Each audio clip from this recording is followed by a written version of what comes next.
Hey, it's Clay, and this will be a video chart on ticker symbol CBAY. We will take a look at the 30-minute time frame.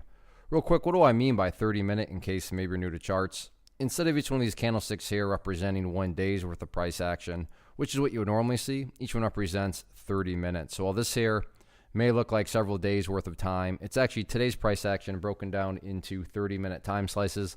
I like you this time frame. I think it's a good job of telling the quote-unquote story of the price, and then makes mapping out levels of support and resistance a bit easier to see. I don't mean to state the obvious or anything like that, but yeah, an absolutely crazy mover today, especially during this 30-minute slice of time where the volume came pouring in and had a crazy, price movement all the way down there and then did bounce back up. So a lot of eyeballs on this one. I, in fact, traded it today. I don't own any shares or anything like that anymore. But yeah, I was watching this one. Like I said, today I traded it, and I plan on watching it tomorrow. So let's map out some levels of support and resistance.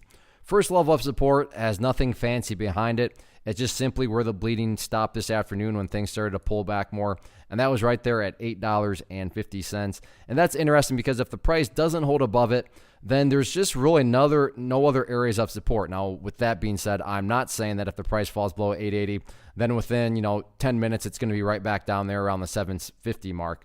I suppose it's possible given the craziness that happened today, but I definitely would not count on seeing a break of 880 and then all of a sudden in the blink of an eye, the price being down below $8. Now, would it be shocking if the price breaks below 880 and then there's more of a slow drift that eventually goes down to $8 and potentially lower? No, that wouldn't be shocking. But like I said, I want to make sure that I'm not coming across in a way that I'm saying that because there aren't any other areas of support that it's automatically going to shoot straight down there. That's not what I'm saying, but 880 nonetheless is a very intriguing area of support and one that I will be watching. Now, in the event the price does start to bounce back upwards, let's talk about a couple of areas of resistance. Initial area of resistance on any sort of bounce back upwards is going to be that former area of support right around $9.15.